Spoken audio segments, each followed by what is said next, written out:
जागो ग्राहक जागो। उपभोक्ताओं के अधिकारों को सुरक्षित करने, उनको अवेयर करने के लिए उपभोक्ता मामलों के मंत्रालय ने 2005 में एक कैंपेन चलाया, जिसका जो लाइन थी, जागो ग्राहक जागो। उपभोक्ताओं के अधिकारों को की सुरक्षा के लिए 15 मार्च को विश्व उपभोक्ता अधिकार दिवस माना जाता है, वर्ल्ड कंज्यूमर राइट डे माना जाता है। दरअसल 15 मार्च 1962 को अमेरिका के राष्ट्रपति जॉन एफ कैनेडी ने उपभोक्ता के अधिकारों के संबंध में 4 उन्होंने अधिकार बताए और इसके संबंध में एक स्पीच दिया था, और 1983 में आधिकारिक रूप से विश्व उपभोक्ता अधिकार दिवस मनाने का निर्णय लिया गया।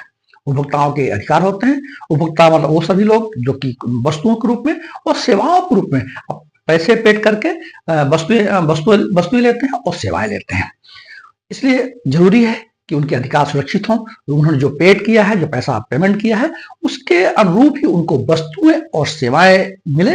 इसमें किसी प्रकार की धोखाधड़ी ना हो, कोई मिलावट ना हो, कोई ऐसी स्थिति ना हो कि उपभोक्ताओं के अधिकारों का हनन हो। तो उपभोक्ताओं के अधिकार क्या है वो हम देख लेते हैं। उपभोक्ताओं के अधिकार है, एक तो सुरक्षा का अधिकार, जानकारी का अधिकार, चयन का अधिकार, सुनवाई का अधिकार, क्षतिपूर्ति का अधिकार, उपभोक्ता शिक्षा का अधिकार, स्वस्थ पर्यावरण का अधिकार। प्रत्येक वर्ष विश्व उपभोक्ता अधिकार दिवस पर एक थीम जारी की जाती है। 2024 की थीम थी fair and responsible AI for consumers, उपभोक्ताओं के लिए निष्पक्ष और जिम्मेदार एआई अर्थात आर्टिफिशियल इंटेलिजेंस। 2025 के लिए जो थीम है विश्व उपभोक्ता अधिकार दिवस के लिए, वह है स्थायी जीवन शैली की एक न्यायोचित परिवर्तन, a just transition to sustainable lifestyle. इस तरह उपभोक्ताओं के अधिकारों के लिए थीम्स और उपभोक्ताओं के अधिकार के संबंध में अवेयरनेस प्रोग्राम चलाए जाते हैं। भारत में भी उपभोक्ताओं के संरक्षण के कई कानून बनाए गए हैं। भारत में उपभोक्ता संरक्षण कानून 1986 लाया गया था, जिसे 2019 में संशोधित कर दिया गया। अब 2019 वाला कानून, जो कि भारत उपभोक्ता संरक्षण कानून के नाम से जाना जाता है, वही लागू है। इस कानून में संशोधन करके अब इसमें ई कॉमर्स से लेन देन करना, जो फर्जी विज्ञापन, भ्रामक विज्ञापन, इन सबको शामिल कर लिया गया है। अगर ई प्लेटफॉर्म से कोई चीज लेते हैं वो असंतोषजनक नहीं है, या जो वादा किया गया है, जो सिस्टम दिया गया है वो सही नहीं है, तो उसके खिलाफ आप उपभोक्ता अदालतों में जा सकते हैं। ऐसे जो विज्ञापन जो फर्जी हैं, भ्रामक हैं, गलत दावे करते हैं, सेलिब्रिटीज द्वारा, जो बड़े बड़े लोग होते हैं, अभिनेता अभिनेत्रियों के द्वारा विज्ञापन जारी किए जाते हैं, अगर वो सही नहीं है, गलत विज्ञापन है, उनके खिलाफ भी आप उपभोक्ता संरक्षण कानून 2019 के अंतर्गत आप उपभोक्ता अदालतों में जा सकते हैं। भारत में 3 स्तर पर उपभोक्ता फोरम बने, उपभोक्ता अदालत बनी हुई है। जिला स्तर पर बनी है, अगर 1 करोड़ रुपए तक का मामला है तो जिला उपभोक्ता फोरम में जा सकते हैं। 1 करोड़ से 10 करोड़ तक का जो मामला है वो राज्य उपभोक्ता फोरम में जा सकते हैं, और जो 10 करोड़ से अधिक के मामले हैं वो राष्ट्रीय उपभोक्ता फोरम में जा सकते हैं। ये जो उपभोक्ता फोरम बने हुए हैं, जिला स्तर पे, राज्य स्तर पे, राष्ट्रीय स्तर पे, इनको जो चेयरपर्सन होते हैं वो हाईकोर्ट या सुप्रीम कोर्ट के जस्टिस स्तर के लोग होते हैं। इस तरह का एक कानून आवश्यक वस्तु अधिनियम 1955 लाया गया, जिसमें जमाखोरी और कालाबाजारी को रोक दिया गया। आवश्यक वस्तु अधिनियम के अंतर्गत खाद्यान्न, दवाइयां, पेट्रोलियम को शामिल किया गया है। इनकी जमाखोरी, कालाबाजारी नहीं की जा सकती, इनको रोका नहीं जा सकता है। ब्रिटिश शासनकाल में भारतीय बिक्री अधिनियम 1930 था, और इसके अंतर्गत भी जो विक्रेता है उनको उपभोक्ताओं को सही वस्तुएं, सही माप तौल रखने की जिम्मेदारी दी गई थी। 2006 में खाद्य सुरक्षा और मानक अधिनियम 2006 खाद्य सुरक्षा और मानक अधिनियम लेके आया गया, जिसके अंतर्गत एक प्राधिकरण गठित किया गया, जिसे फसाई कहते हैं, या FSSAI, food security and standard authority of India. ये प्रभावशील है।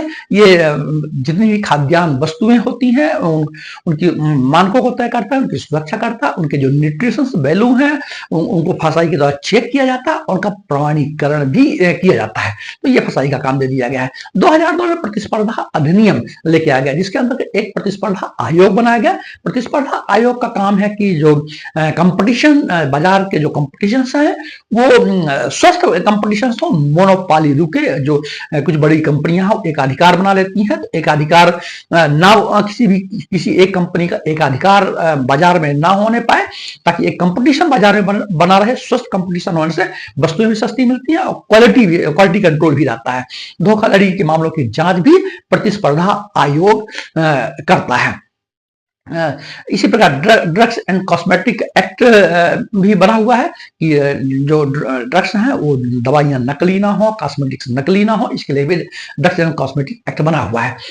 आईटी एक्ट बनाया गया 2000 में, इलेक्ट्रॉनिक्स लेन देन और डेटा सुरक्षा कानून आईटी एक्ट 2000, इसके अंतर्गत भी जो आपके डाटा को सुरक्षित करना, डाटा को धोखाधड़ी करना, डाटाओं की सुरक्षा के लिए ये डाटा कानून लागू है। हम शिकायतों के लिए राष्ट्रीय उपभोक्ता हेल्पलाइन बनी हुई है, जिसका जो टोल फ्री नंबर है 1800 1114 ये है। ऑनलाइन शिकायत पोर्टल बने हुए, ईमेल के माध्यम से आप ऑनलाइन शिकायत और पोर्टल में आप अपनी उपभोक्ता की शिकायतें कर सकते हैं। स्थानीय उपभोक्ता फोरम बने हुए हैं। उपभोक्ता फोरम में जो शिकायतें की जाएंगी वो किन किन मामलों में आप शिकायत कर सकते हैं। अगर कोई प्रोडक्ट ठीक नहीं है, डिफेक्टिव है, दोषपूर्ण उत्पाद के लिए, जो आपने सर्विसेज लिया है वो सर्विसेज ठीक नहीं, खराब सेवाओं के लिए, अनुचित व्यापार व्यवहार, अनफेयर ट्रेड प्रैक्टिस के लिए, भ्रामक विज्ञापन, मिसलीडिंग एडवर्टाइजमेंट के लिए, मेडिकल लापरवाही, मेडिकल निग्लिजेंसी के लिए, ई कॉमर्स धोखाधड़ी के लिए, बीमा और बैंकिंग से जुड़ी समस्याओं के लिए। शिकायत करने के लिए जरूरी है कि पहले विक्रेता या किसी कंपनी को शिकायत पत्र भेज दिया जाए और 30 दिनों के भीतर यदि संतोषजनक जवाब नहीं मिलता है तो आप फोरम में जा सकते हैं। जिला स्तर, राज्य स्तर, राष्ट्रीय स्तर में जो उपभोक्ता अदालतें बनी हुई हैं वो भी वहां आप जा सकते हैं। उपभोक्ताओं के संरक्षण के लिए, वस्तुओं में क्वालिटी कंट्रोल के लिए भारतीय मानक ब्यूरो बनाया गया।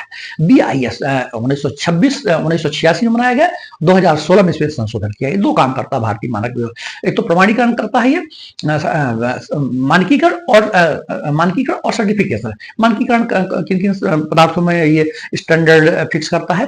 कृषि और खाद्य उत्पाद के लिए, इलेक्ट्रॉनिक्स और इलेक्ट्रिकल उपकरणों के लिए, केमिकल्स और पेट्रोलियम पदार्थों के लिए, स्वास्थ्य और चिकित्सा उपकरण के लिए, सिविल इंजीनियरिंग और निर्माण सामग्री के लिए, इनके लिए ये मानकीकरण करते हैं। इसके लिए प्रमाणीकरण के लिए ये चिन्ह भी देते हैं, जैसे ISI मार्का, सोने के लिए हॉल मार्किंग, और जो पर्यावरण से जुड़ी चीजें हैं उसको इको मार्किंग, और जो फॉरेन से जो मैन्युफैक्चर बन के आता है FMCS, foreign manufacture certification scheme, तो जो विदेशों से वस्तु का निर्माण बन के आता है वो उसका प्रमाणीकरण भी BIS के द्वारा किया जाता है। तो ये 15 मार्च को विश्व उपभोक्ता अधिकार दिवस मनाया जाता है। यद्यपि ये हमको 15 मार्च को ये वीडियो लाना था, लेकिन कई कारणों से विलंब हो गया, तो इसको आप जानकारी में रख सकते हैं। जय हिंद।